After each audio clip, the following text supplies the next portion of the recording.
Wonderful. We have 9 people in the chat, Erika, and it is bang on 3:30. So I would suggest that we kick off, and I will do that with a brief intro to the session, to myself and Erika, and then I can promise you that Erika and I have a ton to talk about. We've been really focusing around the issues that we're here to talk about today, which is diversifying access to finance. And I'm delighted that those of you who've been able to join us are here. Please do use the chat. Both Erika and I want this to be a genuine conversation, and please feel that you're part of it and contribute. If you've got questions, you disagree with what we're saying, you've got a different angle you want to take, just fire it away in the chat and we'll bring you in as much as we possibly can. So let me just kick off with introductions then. So my name is Priya Guha. I'm a venture partner at a fund called Merian Ventures. We invest in female-led deep technology innovation in the US and UK. In addition to that, I'm also a member of the Innovate UK Council and an LED at the Digital Catapult, as well as an advisor to a number of UK-based startups and scale-ups. In a previous life, I worked over in San Francisco for 5 years as the UK Consul General. So really lovely to be here and to have the opportunity to talk with Erika on this really important issue. Now, Erika has so many claims to fame in terms of being part of this conversation, but really there's 2 hats which I will let her bring together really neatly because I think it exemplifies the challenges we're going to talk about today. But Erika is both the founder of a fantastic kids-focused startup called Charisma Kids, and she will tell you a bit more about that, I'm sure. But she has also transformed in the second part of her career into somebody who's really drilling down on the very important aspect of the lack of data and research into the issue of where does finance go, who benefits, who doesn't.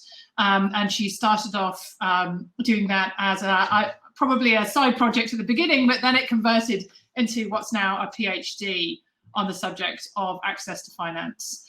So no better person to talk about this issue than Erika. So Erika, maybe we can start with that personal story, because I think, when we caught up earlier, this was really what was most powerful for me about the driver for, why we're even talking about this issue today.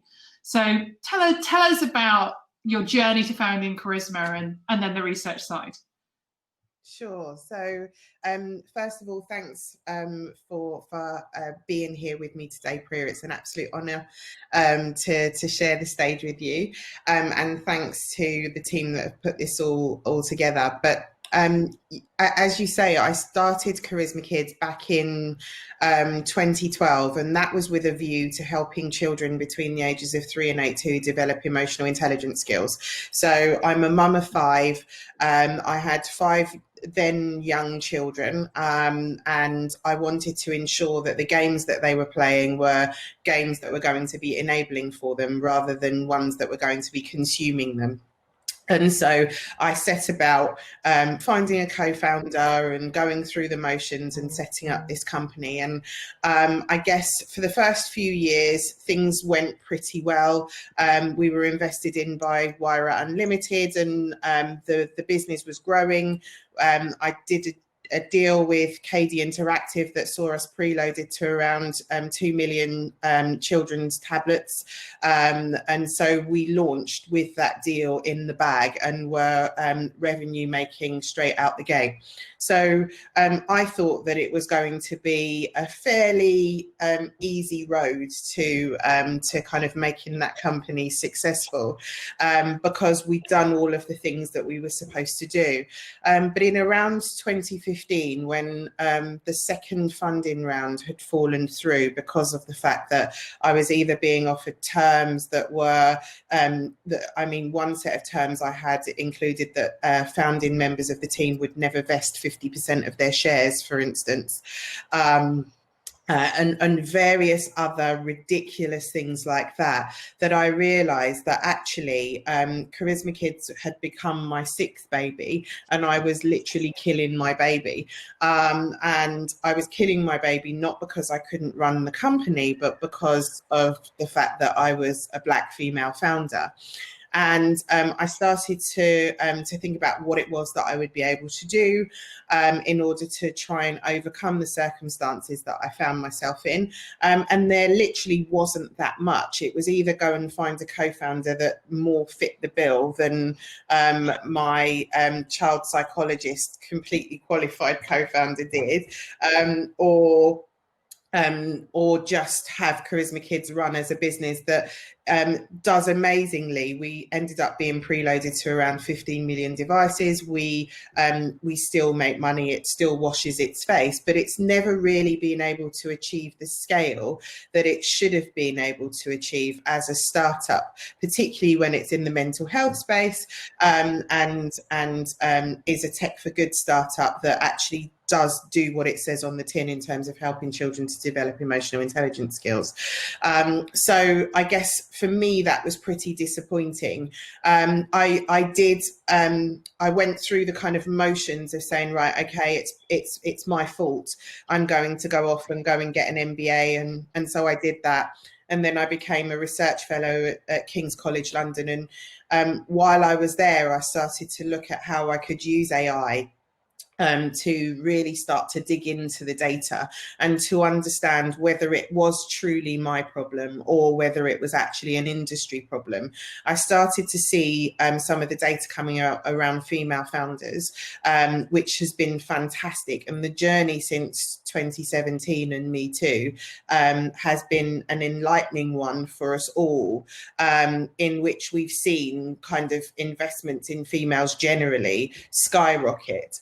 And I thought, actually, that's happening for females, but in some respects, it's happening at to the expense of other diverse groups of entrepreneurs, because people are either choosing to invest in females or they're choosing to invest in ethnicity, and it's very, very rare that the two shall meet and intersect. And given that I am indeed a Black female, I wanted to really understand what the odds were going to be like for me as I embarked on starting a new company.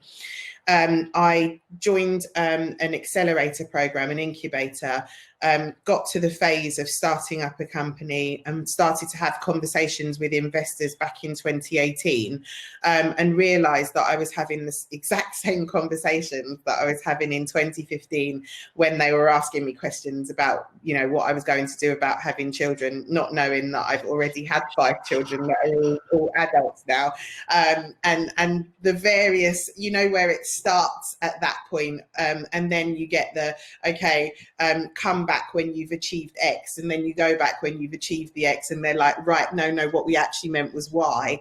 And so I kind of thought, actually, I've been here, done this, I'm a little bit wiser to it. And so went and had a conversation at Stream with Tom Adamula, who I know you know, and said, we absolutely need to do something about this. He just exited Metail.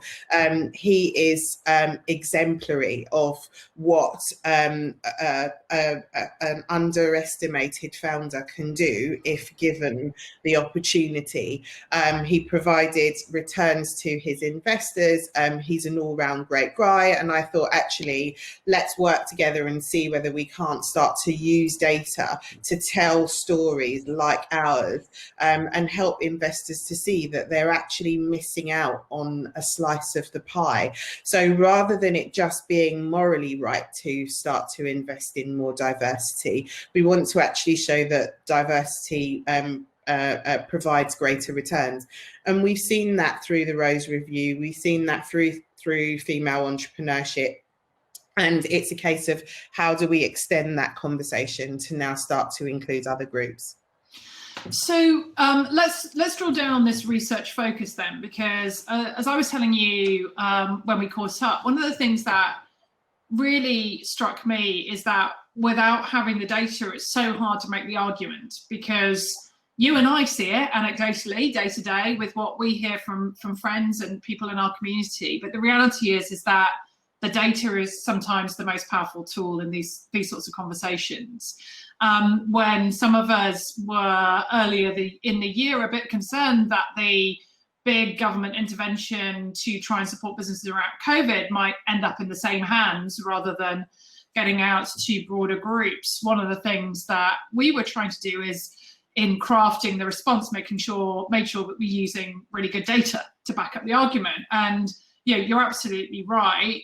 The gender issue, there's now some fantastic data on the importance of female founders getting investment, and also the importance of us making sure that carries on, through the scaling journey for the female founder. But it was so stark to me that the only data we could find around minorities, and in particular Black founders, was US data. There wasn't any UK data. So tell us the data gap that you're aiming to plug with the research you're now doing for your PhD. Well, it's exactly that.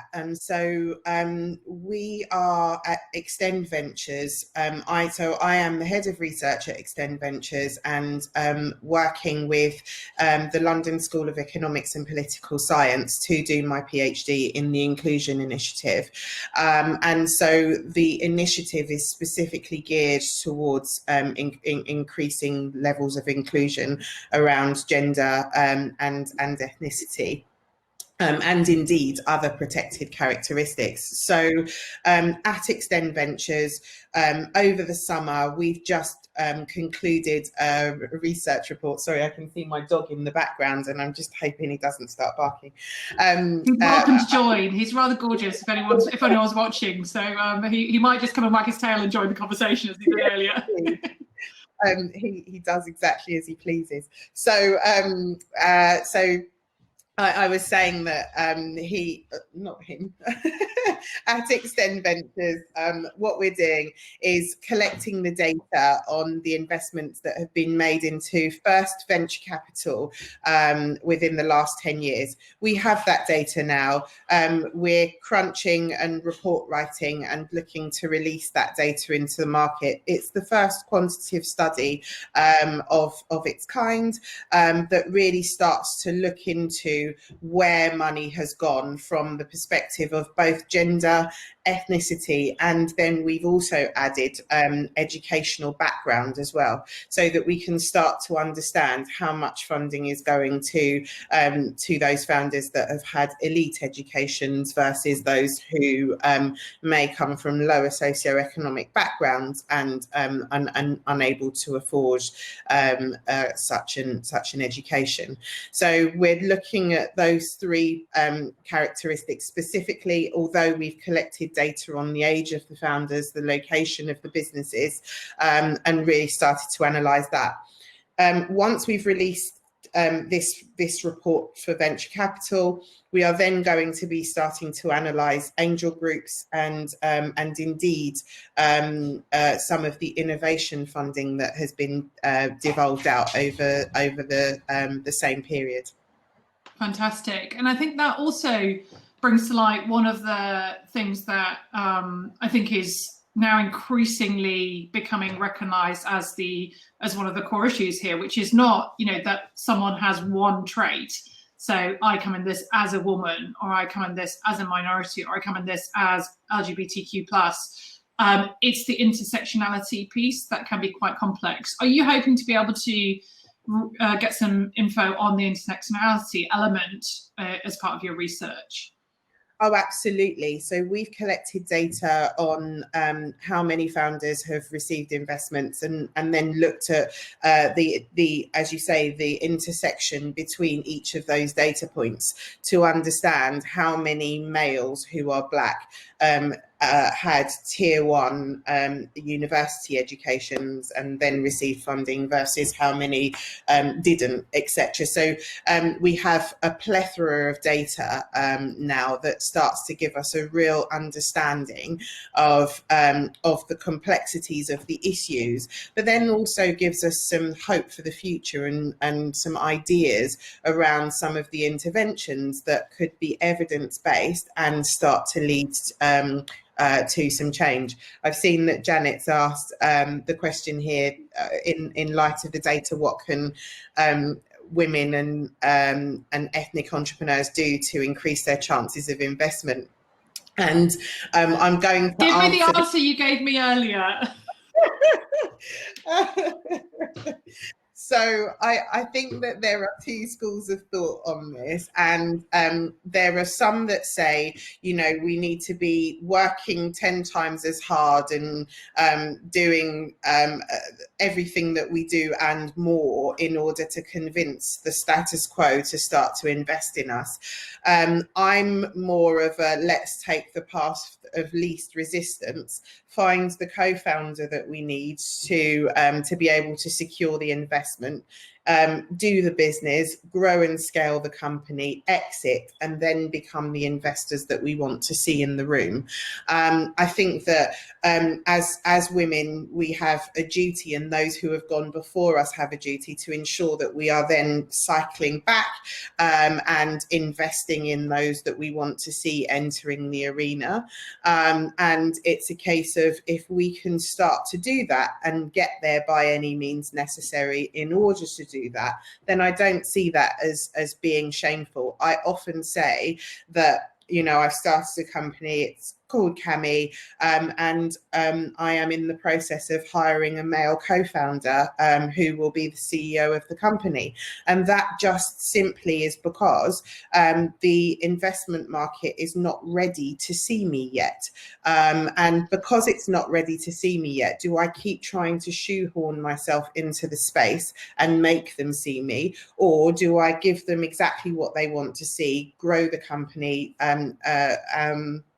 exit, and then start to make the changes from a place of power? Yeah, and I think, you know, what's really interesting is, you know, that's a sort of almost Machiavellian way of manipulating the bias that's in the system to get from A to B. I guess, you know, looking at it from the other side, there are some quite concrete things you've been looking at that could change the dial, change the system.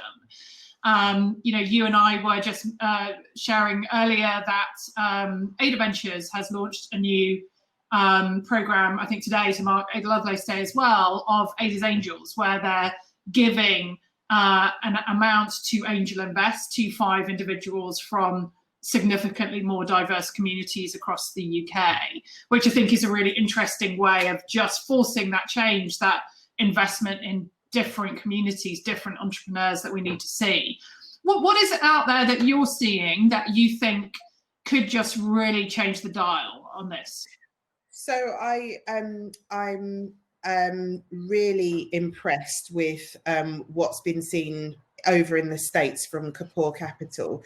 Kapoor Capital are producing IRR of 29.9% with the fact that they are changing the game and investing in diversity. They're investing in entrepreneurs of colour, they're investing in female entrepreneurs, and they're also most markedly investing in actual companies that have some sort of social good behind them as well.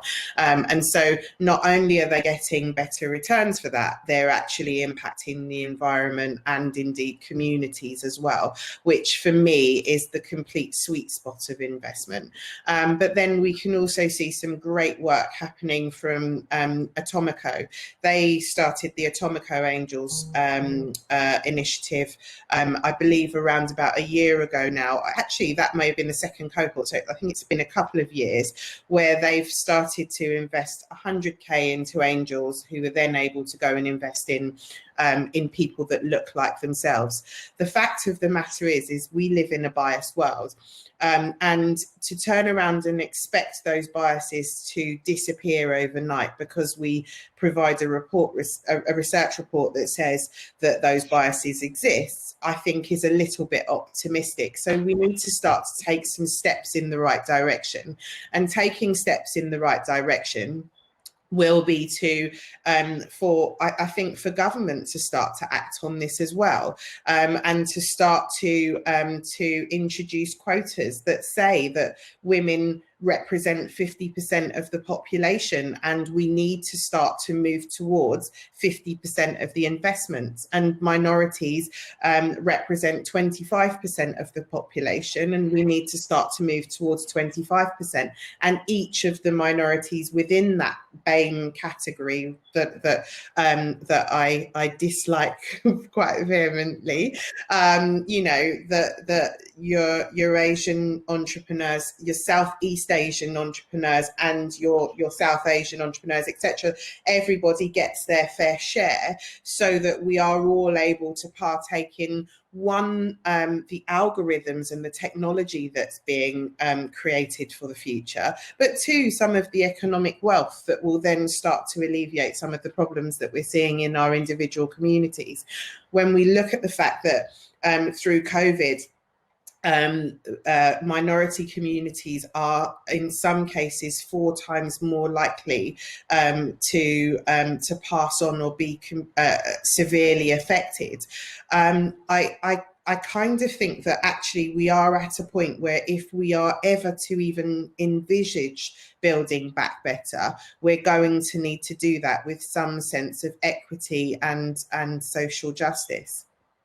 I want to go to some of the questions that are coming up in the channel because I think they're absolutely brilliant. And if you haven't seen it already, Joy's also recommended a podcast for you that she says you'll love. Anything that comes from Joy is always a good recommendation. So definitely take that link away with you, Erika, as well as everyone else who's dialing in. But in terms of the COVID question, Isha's raised a really good point, which is what advice would you give to those starting to look for investment in the sort of climate of uncertainty we've got at the moment?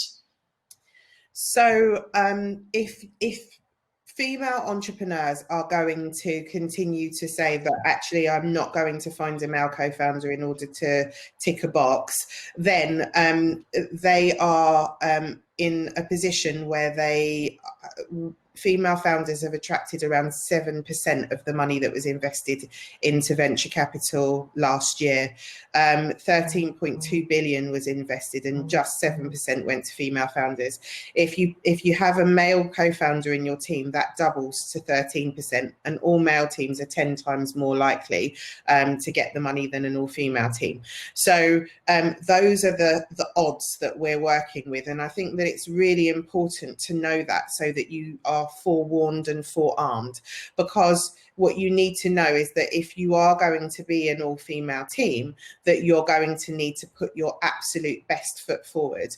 And I'm not someone that doesn't like mentoring programs or mentoring schemes. However, I feel that as females, we need to understand that we don't need mentors, we need sponsors. So we need to find people who are not just going to have a coffee with us and have a chat and give us a few words of advice, but who are going to go and have a chat with the person that we need to speak to and make sure that the door is open, and actually follow up with them, so that if they don't get back to us, they are on the case of that person, making sure that we will succeed, if that makes sense. The majority of men that are spoken to that have successful careers or who have been successful in startups have had sponsors, and I think that success leaves clues, and we need to kind of jump on that bandwagon and get with the program. In addition to that, I've always grown up with the advice from my parents that I need to be 10 times as good in order to get half as much. And actually, in the startup space at the moment, I think that applies to all females, regardless of the colour of your skin. However, if you are also an ethnic minority, in particular, if you're a Black female, you need to understand that in the last 10 years, our research has shown that just one Black female has been able to raise Series A capital, and 6 have been able to raise seed funding. There have been no later stage investments in Black females that we have been able to find. Now, admittedly, some venture capital deals happen on an incognito basis. However, there would be a lot of incognito going on for for those stats to be untrue enough for it to be material. So I would say that we need to understand the game that we're playing. It is a game, and I think that when we go into it kind of with rose-tinted glasses on, just thinking I'm building a startup, there's no bias in the system, what could possibly go wrong, it becomes incredibly demoralizing when you realize that actually you can do everything right and still not be received or accepted or indeed backed. And so I would just kind of, without wanting to scare anybody off, just be realistic about the situation that you're moving into. Have an army of sponsors behind you. Ensure that you have traction, and present the very best possible scenario for funding. Because as much as I'm saying everything that I am saying at the moment, there isn't a better time for us as females to be entering the market. There are organisations like Extend Ventures and various others that are all pushing government, the Rose Review of Female Entrepreneurship. They're all geared towards saying, we know, I mean, the Entrepreneurs Network and the APPG for Entrepreneurship yesterday released a research report into female founders and the effect that COVID has had on them, and female founders, but females more generally. So they found that females have been more likely to lose their jobs through COVID-19, and to be struggling with the previous startups that they were running. What that means, though, is that there are a fresh set of problems that COVID has brought, and there is some money that can be invested. And so I think that we as females need to kind of all come together and say, we want our equal share. 50% is the very least that we should be getting, and indeed that we're happy to then turn around and divvy that up among us, so that all of the females in the UK are able to benefit rather than just a select few. Yeah, absolutely. And I think, you know, the other thing I would say, and, you know, there's been some great endorsement, by the way, in the chat box about your comment on sponsors. I think it's so true. Is that networks like this, you know, like the people who are attending this event today, are really good to leverage as well. It doesn't necessarily need to be someone you're particularly close to. You know, the reality is that, like Erika described, you know, there are a lot of people out there, women and men, who want to help. So, you know, don't be shy of reaching out. If you know that somebody has a connection to the person that you want to get to, don't be shy of reaching out to ask for that introduction, because the reality is, in a virtual world, introductions count. And it'll make a big difference if you can get your foot in the door, as Erika was saying. I want to go back to your personal story, because Lulu posted a great question slightly earlier in the chat about, is there anything you wish you could have told to your younger self when you started Charisma Kids, since you've started doing the research? And I have to say, Lulu, I saw the question and kind of was answering it as I saw it come in, because I was saying, don't go into it with the rose tinted glasses, thinking that actually what could go wrong, understand the game, so that because when you don't understand the game that you're playing, you literally have no chance of winning it. If you understand where you are and what's at stake, and the other players in the market and what their sensibilities are and how they think about you when you're sitting across the table from them, you can start to understand exactly what it is that you need to do to try and circumvent some issues. For me personally, I've openly said it, and I will openly say it again. I will not be the CEO of a company until I know that investors like me are in the market, because actually, for all of the talk around Black Lives Matter, etc., over the last few months, there has been one venture-backed investment into a Black company since the tragic killing of George Floyd on the 25th of May. And so the market's speaking a good game, but it's not actually walking its talk at this point. I'm really interested in seeing how that plays out over the next few months. I would be delighted if I saw a surge in investments in Black founders, but data or no data, I'm not sure that that's happening at this point. And so if you are a fellow Black founder or you're a Black female founder, you need to understand that.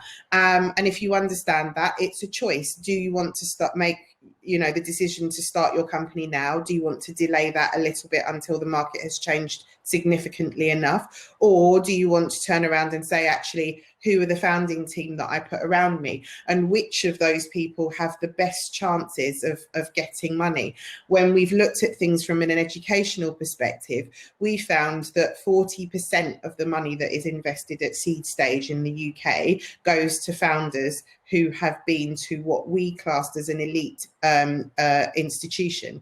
We only included 4 universities in that elite bracket, and those were Oxford, Cambridge, Harvard and Stanford. So if you are a Black founder and you've been to one of those 4 institutions, fine, go for it. You stand a chance. If you aren't, I'm going to err on the side of buy a lottery ticket instead. And that's just me being absolutely honest, because I can see the statistics, and the odds are better on Saturday night for someone like me that hasn't been to Oxford. And so Erika, maybe can I take that thought then to the side of the investors? Because one of the things that we've talked about previously is this question of actually, how are we going to see this change until the investors, as you put it, look like us?